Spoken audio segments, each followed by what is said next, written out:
Hello friends, आप सभी को हमारे यूट्यूब चैनल पर स्वागत है। तो जैसा कि आप सभी को गया होगा कि योगी जी ने बहुत बड़ा ऐलान किया है। उन्होंने क्लियर कर दिया है कि 60,000 वैकेंसी आपकी शिक्षक भर्ती परीक्षा की 60,000 वैकेंसियाँ आने वाली हैं। तो आप सभी के लिए बहुत ही बड़ा मौका है कि क्योंकि बहुत टाइम बाद वैकेंसियाँ आई हैं, तो ये मौका हाथ से नहीं जाने देना है। और हमने आपको बताया था कि हम 1 महीने यानी कि सितंबर एंड तक आपका फुल सिलेबस कंप्लीट करा देंगे। फिर उसके बाद जो आपका टाइम बचेगा उसमें हम सिर्फ और सिर्फ आपके जो प्रैक्टिस सेट है और मॉक टेस्ट ही आपको कराएंगे। तो जो हमने आपकी जो सीरीज स्टार्ट की है सुपर टेट के लिए, उसमें हमने सब में आपकी जो डेमो क्लास थी वो हो चुकी है। अब डेमो के बाद हम सीधा आपकी सिलेबस पर पहुंच रहे हैं। तो आज का जो हमारा टॉपिक है वो हमारी भाषा संस्कृत से है, जो कि संस्कृत जो हमारी भाषा है, भाषा से आपके 40 क्वेश्चन यानी कि 40 प्रश्न आएंगे आपके, जिसमें हिंदी के 20 होंगे, 10 संस्कृत के और 10 इंग्लिश के रहेंगे। ठीक है, तो इसमें जो संस्कृत भाषा का जो पोर्शन है, इसकी जो आपके प्रीवियस में जो एग्ज़ाम हुआ था 2019 और 18 का, उसका पेपर हमने आपको करा दिया है। आज हम इसके सीधे चैप्टर पर चलेंगे, पहले चैप्टर पर। तो संस्कृत में जो पहला चैप्टर आएगा आपका वो रहेगा आपका वर्णमाला। क्या होगा? वर्णमाला रहेगा। ठीक, तो संस्कृत में जो वर्णमाला है यानी कि माहेश्वर और संज्ञा विचार, तो जो पहला चैप्टर है संस्कृत का आपका माहेश्वर सूत्र एवं संज्ञा विचार, उसको लेकर हम हाजिर हो चुके हैं। तो इससे संबंधित जो भी इंपॉर्टेंट क्वेश्चंस आपसे पूछे जाते हैं वो भी कराएंगे, साथ ही हम आपको ये माहेश्वर सूत्र भी रटवा देंगे। तो चलिए हम स्टार्ट करते हैं। आपको बता दें कि जो माहेश्वर सूत्र हैं वो भगवान शंकर के डमरू से उद्धृत हुए थे, और इसमें आपके 14 वर्ड आते हैं। कितने आते हैं? 14 वर्ड आते हैं, जिसे पाणिनि महोदय ने सूत्रों में कटिबद्ध किया है। अब क्वेश्चन इसके आपके यहाँ से 2 बन जाते हैं कि जो माहेश्वर सूत्र है उनमें कुल वर्डों की संख्या कितनी है, तो आपका आंसर हो जाएगा 14 होती है। साथ ही नेक्स्ट है कि जो माहेश्वर सूत्रों की जो रचना है वो किसने की थी, तो माहेश्वर सूत्रों की जो रचना है वो पाणिनि महोदय ने की थी। किसने? पाणिनि ने की थी। और किस में? तो अष्टाध्यायी में की थी। किस में की थी? अष्टाध्यायी जो पुस्तक इन्होंने महाग्रंथ लिखा था उसी में ये आपके माहेश्वर सूत्रों की रचना इन्होंने की थी। और बताया जाता है कि जो माहेश्वर सूत्र हैं वो भगवान शंकर के डमरू से निकले थे। जब वो तांडव कर रहे थे तब उन्होंने जो डमरू बजाया था उससे जो वर्ड निकले थे 14, उसी से आपके माहेश्वर सूत्रों की रचना हुई है। वहीं से आपकी पूरी जो वर्णमाला है हिंदी की, इंग्लिश की, सबकी वहीं से इनकी रचना हुई है। तो 14 कौन कौन से सूत्र हैं हम ये भी देख लेते हैं। थोड़ा जूम करके आपको दिखाते हैं। आप देखते हैं ये पहला है आपका अयुड़। क्या है? आ ई उड़, तो इसे संयुक्त रूप में बोलते हैं अयुड़।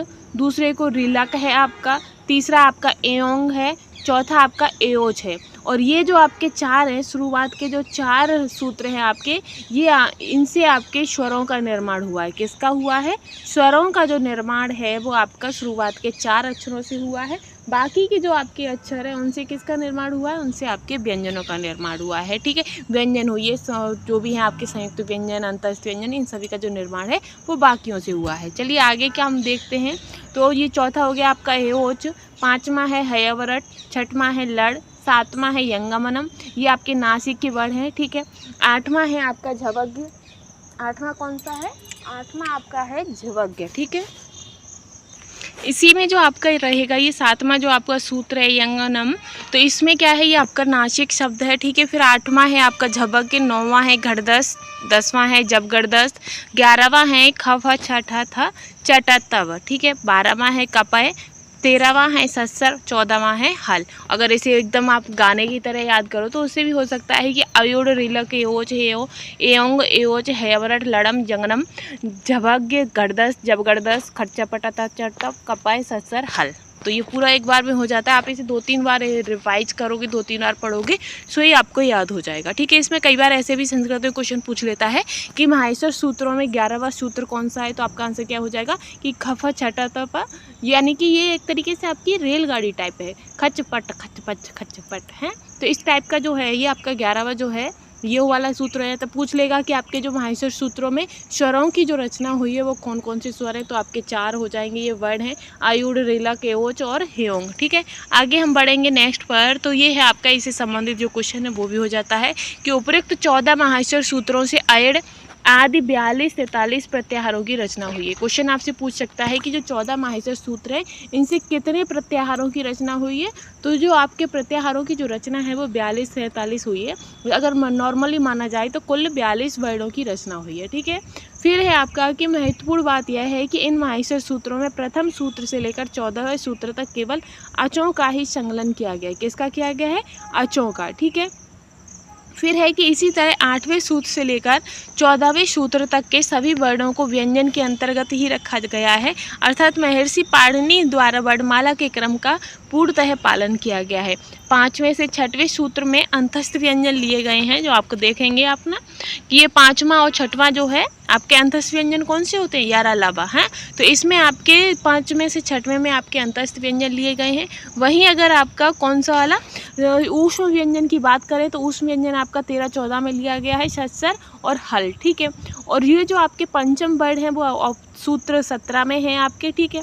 और फिर इधर आता है आपका जो स्वर है, स्वर आपके 1 से लेके 4 तक है, यानी कि अच तक है। कहाँ तक है? आ और चा। ठीक है। तो अच तक आपके स्वर हैं, और जो व्यंजन जो हैं आपके वो झा से लेकर या तक है, यानी कि झय तक है। ठीक है। आगे हम देख लेते हैं, इससे भी संबंध एकदम क्लियर रख छोड़ा होगा इसमें। फिर है कि 7वें सूत्र में अनुनासिक वर्णों को रखा गया है। 8वें और 9वें सूत्र वर्गों के चतुर्थ व्यंजनों को रखा है। जो वर्ग हैं होते हैं हमारे कचटा तपा, वो उन वर्गों के चौथे अक्षरों को रखा है। 10वें सूत्र में वर्गों के तृतीय व्यंजनों को रखा गया है।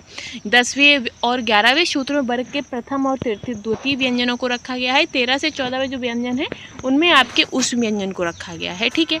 इसमें आता है आपका कि ऐसा मंत्या इतः, यानी कि अर्थ है कि इन 14 माहेश्वर सूत्रों के अंतिम वर्णों को इत संज्ञा होती है। जो लास्ट वर्ड होते हैं आपके, जैसे कि सूत्र जब हम बनाते हैं, जो ये चा है आपका, ये टा है, इनकी कोई संज्ञा नहीं होती है, लेकिन इसी से ख़त्म होता है। यानी कि क्वेश्चन आपका पूछेगा कि एच से एच ये में कौन से वर्ड आते हैं, तो आपका आंसर क्या होगा कि जो आपका एच है उसमें आपका ए ओ ये 4 वर्ड आते हैं आपके। इस तरीके के ये सूत्र होते हैं। ठीक है। जब हम इसे पूरा विस्तार से समझाएंगे तब आपको ये भी बता देंगे कि कैसे क्या इन सूत्रों का पूरा क्लियर किया जाता है। जैसे कि सूत्र स्पष्टीकरण क्या है कि ऐसा में, यानी कि इन एत्या अंतिम वर्णों की इत संज्ञा होती है। ठीक है। फिर है आपका हकारादि वो कार उच्चारण, यानी कि हकार जो उच्चारण आपका आ रहा है वो कौन सा है, तो वो आपका हयरवट है। कौन सा है? हयरवट। जो कि आपका यदि सभी सूत्रों के वर्णों में सुनाई पड़ने वाला आ स्वर केवल उच्चारण की सुविधा के लिए व्यंजनों से जोड़ा गया है। ये जो आपका हयवरट है, इसमें जो आ स्वर की जो उच्चारण जो आता है ना, वो केवल और केवल उन व्यंजनों की सुविधा के लिए जोड़ा गया है, उसका कोई विशेष अर्थ नहीं है। वही है आपका कि हकाराशिदु, यानी कि माहेश्वर सूत्र 4 से लेकर सूत्र 14 तक के जो वर्ड है हयरवट आदि वर्णों के हैं। अकार स्वर है, उच्चारण ये आपके सूत्र दिए गए हैं, उसका क्लियर किया गया है। लेकिन इतना डीप जो संस्कृत है ये आपकी उसमें क्वेश्चनों में नहीं आती है पेपर में बस इससे क्वेश्चन पूछे जाते हैं। जैसे कि आपसे पूछ लेगा कि जो माहेश्वर सूत्र है उनके जो एंड में जो आपके जैसे ला है, सा है, या है, इनकी कौन सी इनका ये क्या होते हैं, तो आपका क्या आंसर हो जाएगा? तो आपका आंसर हो जाएगा कि इनकी जो संज्ञा होती है वो आपकी इत संज्ञा होती है। ठीक है। आगे चलेंगे, हम नेक्स्ट पर चलेंगे। आपको हम बता दें कि लोप विधि सूत्रम में क्या होता है कि इसका जो लोप हो जाता है, अर्थात जिसकी इत संज्ञा होती है ड़ा आदि माहेश्वर सूत्र के, जैसे कि का, ई, उ, ड़ और अन्य प्रत्याहारों के अंतिम इत संज्ञक वर्ड अड़ादि प्रत्याहार की संधि के लिए जाते हैं। ठीक है। तो ये बहुत डीप हो जाता है आपका, हमें इतना डीप नहीं देखना है, क्योंकि क्योंकि जो आपका सुपर टेट है वो संस्कृत का पेपर नहीं है। जब टीजीटी पीजीटी लेवल का जो पेपर होता है उसमें ज़्यादा हाई संस्कृत पूछी जाती है।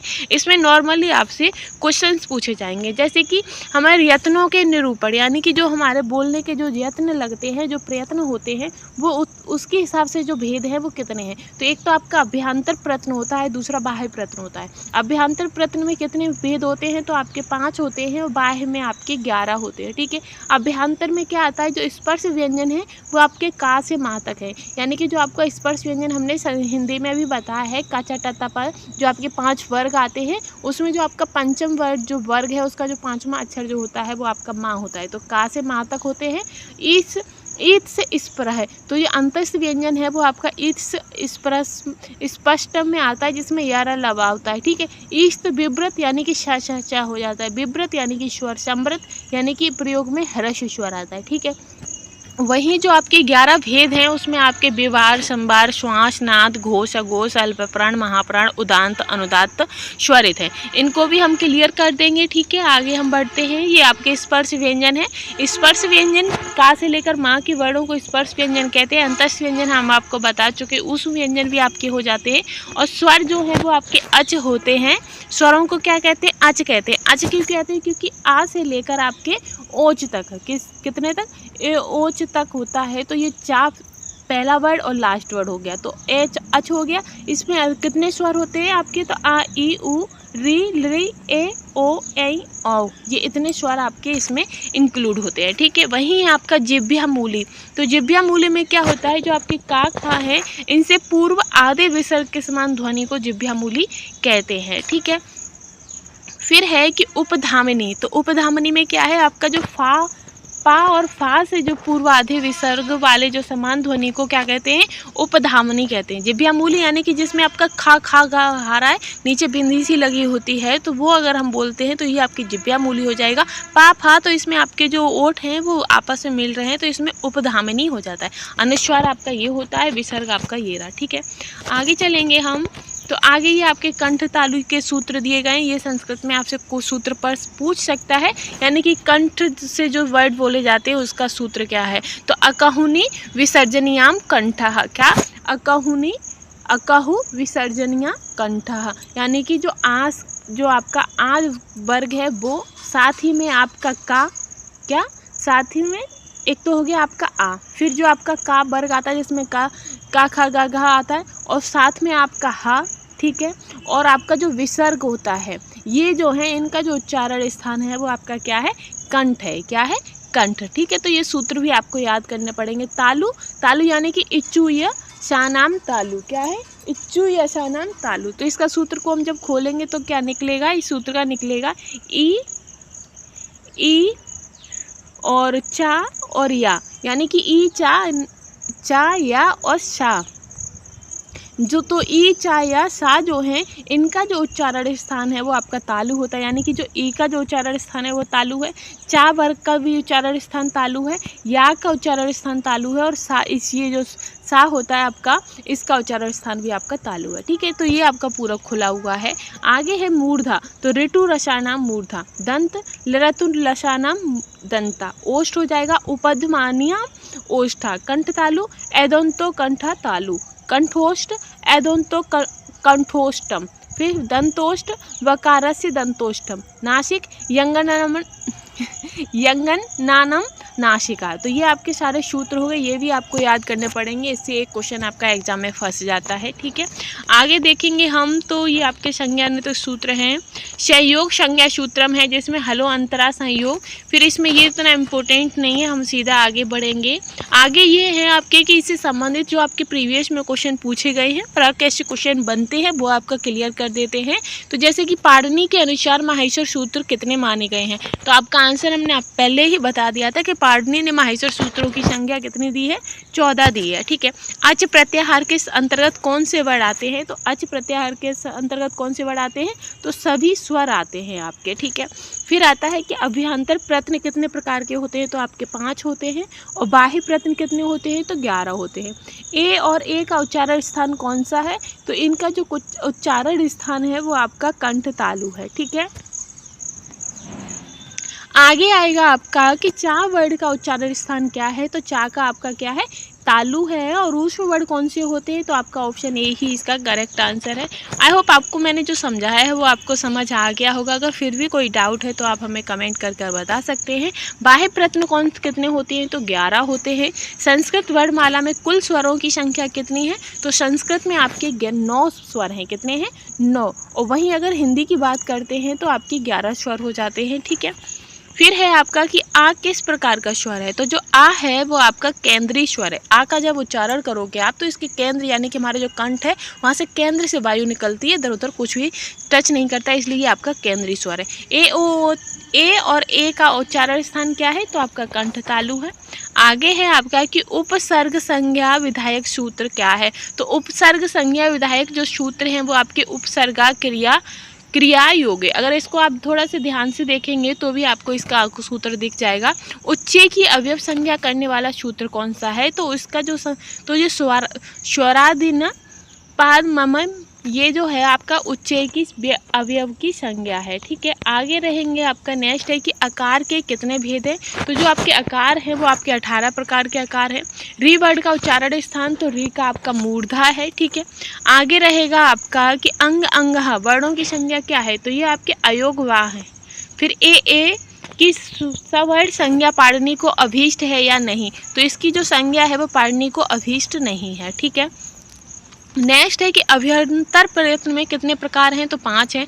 अंतस्थ वर्ण कौन से हैं, तो यरलव यानी कि यड़ सूत्र होता है इसका। ठीक है, आगे रहेगा अट प्रत्याहार के वर्ग हैं। तो अट में कौन कौन से प्रत्याहार आते हैं, तो हयवर अट। कौन से आते हैं, हयवर अट। तो आपके इसमें सारे स्वर और हयवर आते हैं। ठीक है, फिर है ऊष्म वर्णों का बोधक प्रत्याहार क्या है, तो ऊष्म वर्ण आपके सल होते हैं। ठीक है, जो कि आपके हमने बताया था कि 13वां और जो 14वां सूत्र है वो आपके ऊष्म वर्णों में आता है, तो सल हो जाता है। इसमें आपका सा से स्टार्ट होता है, सा सर और फिर नीचे हल। ठीक है, फिर है कि ईद से स्पष्ट प्रयत्न, तो इस स्पष्ट प्रयत्न ये किससे है, तो ये आपका अंतस्थों से है। किससे, अंतस्थ वर्णों से। अंतस्थ वर्ण कौन से हैं, तो यार अलावा होते हैं। ऊष्म कौन से होते हैं, तो आपके सा हा होते हैं। ठीक है, आगे है आपका नेक्स्ट क्वेश्चन रहेगा।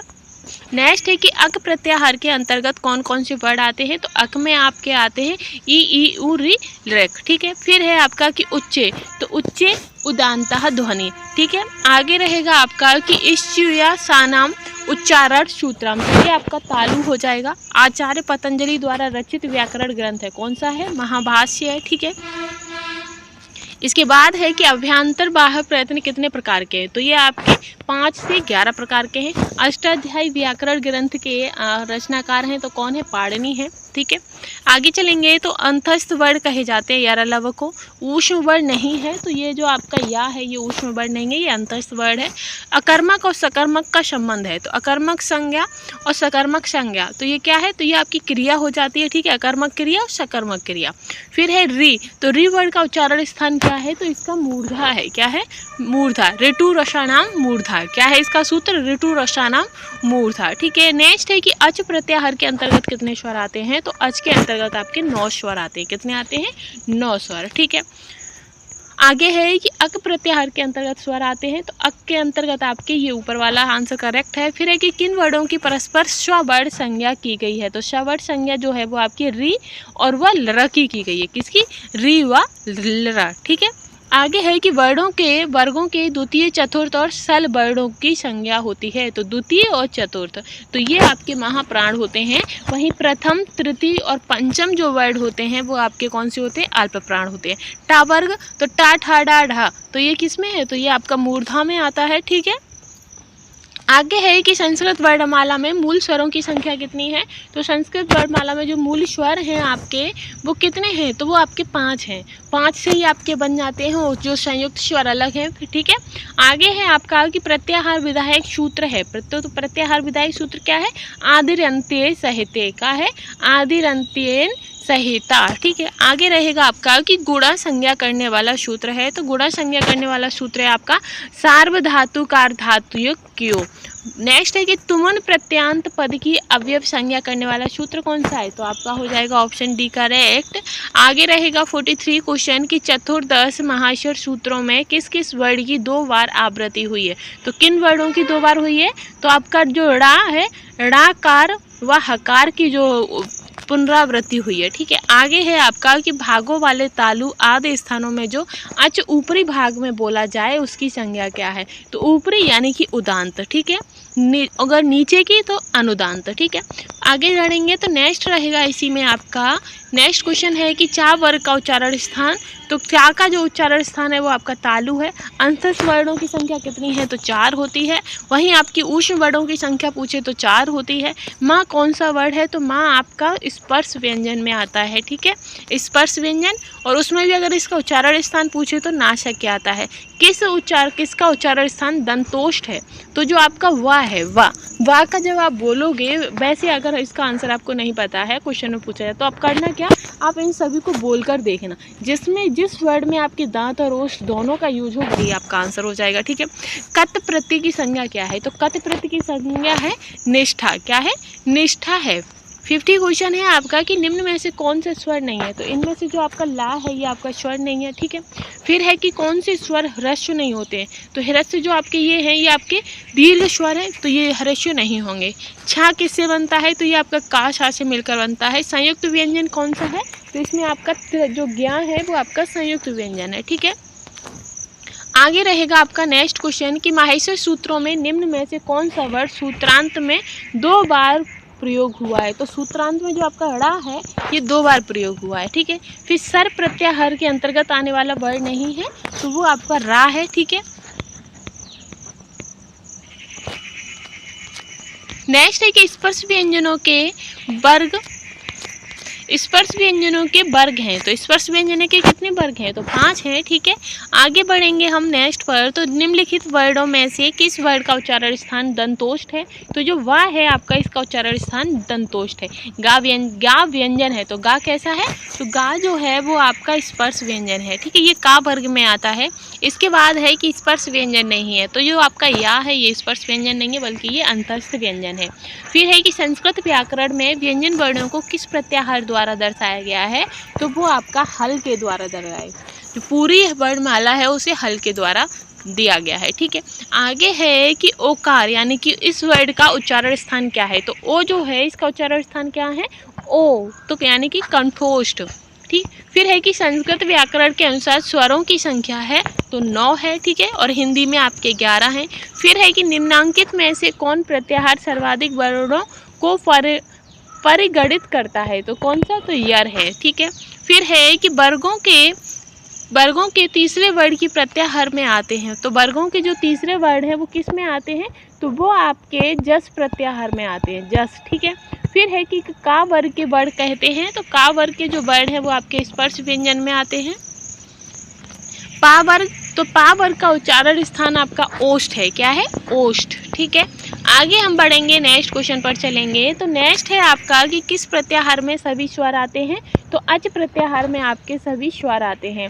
ठीक है, फिर है कि वर्गों के पंचम वर्णों का उच्चारण स्थान, तो पंचम वर्ण जो है उनका उच्चारण स्थान आपका नासिका है। ठीक, फिर आगे है कि महर्षि पाणिनि ने संस्कृत की वर्णमाला को विभाजित किया है। तो संस्कृत की जो वर्णमाला है इसे किस में विभाजित किया है? तो 14 खंडों में विभाजित किया है, यानी कि 14 सूत्र हैं आपके। ठीक है, फिर है कि ता वर्ग का उच्चारण स्थान है। तो ता वर्ग का जो उच्चारण स्थान वो आपका दंत है। का वर्ग का उच्चारण स्थान आपका कंठ है। फिर अनुनासिक वर्णों का उच्चारण स्थान आपका मुख नासिका है। ठीक है, फिर है कि महान व्याकरणाचार्य पाणिनि ने संस्कृत की वर्णमाला को बांटा है तो 14 खंडों में। ठीक है, फिर है कि निम्नलिखित में से किसकी वृद्धि संज्ञा नहीं होती है? तो जो आपका ओ है, ओ की कोई वृद्धि संज्ञा नहीं होती है। संस्कृत में धातु रूप किसे कहते हैं? तो जो क्रियापद होते हैं क्रियापद को संस्कृत में धातु कहा जाता है। माहेश्वर सूत्रों की संख्या कितनी है? तो 14 है। माहेश्वर सूत्र से कितने प्रत्याहार बनते हैं? तो 42 बनते हैं, 42। अगर 42 नहीं है 43 है तो आपके 43 बनते हैं। ठीक है, फिर है कि 14 माहेश्वर सूत्र में एक सूत्र निम्न में नहीं है। तो कौन सा सूत्र नहीं है? तो कचटतप नहीं है। ठीक है, क्योंकि इस जगह पे खपचटत है। ठीक है, फिर है तालब उच्चारण वर्ड है। तो तालब कैसा है? चा है आपका। ठीक है, कंठोष्ठ, कंठ उच्चारण स्थान वर्ड एक नहीं है, तो कैसा है? छा। दंतोष्ठ उच्चारण वर्ग कौन सा है? तो वाह है। ठीक है, अयोगवाह, तो वो आपके विसर्ग अनुस्वार को कहा जाता है। ठीक है, और विसर्ग। फिर है आपका ये जो वर्ड है आपके का और खा, ये आपके जिह्वा मूली हैं। ठीक है, वहीं आपके अगर पा फा आ जाते तो वो आपके कौन से हो जाते, वो भी हम आपको आगे बताएंगे। फिर है कि काद्योमाना वर्ड कहे जाते हैं। तो कौन से जो स्पर्शा होते हैं वो आपके काद्योमाना वर्ड कहे जाते हैं। सल ऊष्माणाम, तो वर्ड माने जाते हैं। तो पहले तो आप सल है, सल से नहीं समझ पाते हैं तो ऊष्मा, यानी कि ऊष्मा हमारे सा हो जाएंगे। ठीक है, ऊष्म व्यंजन। पाफा, तो पाफा आपके होते हैं उपधामनीय। ठीक है, आगे है कि जिन वर्णों के उच्चारण में अंदर की कम वायु का उपयोग होता है, कम वायु यानी कि अल्प प्राण, ज़्यादा वायु महाप्राण। जा कौन सी ध्वनि है? तो जा आपकी अल्प प्राण है। ठीक है, तो आगे है आपका कि निम्न में एक महाप्राण ध्वनि नहीं है, तो कौन सी? तो टा आपकी महाप्राण ध्वनि नहीं है। ठीक है, घोष व्यंजन निम्न हैं, तो घोष कौन कौन से हैं? आपका छा है, ठीक है। आगे रहेगा आपका कि दाक्षी पुत्र सलिंग साला तुर्य आदि नाम से जाने जाते हैं, तो वो किसे? तो पाणिनि नाम से जाने जाते हैं। ये क्वेश्चन इंपॉर्टेंट हो जाता है आपका। संस्कृत व्याकरण त्रिमुनि में एक नहीं है, तो कौन से नहीं है? तो जो भट्टोदीक्षित हैं ये आपके त्रिमूर्तियों में नहीं आते हैं। आगे है कि वार्तिक के रचनाकार कौन हैं? तो वार्तिक के कात्यायन हैं, ठीक है।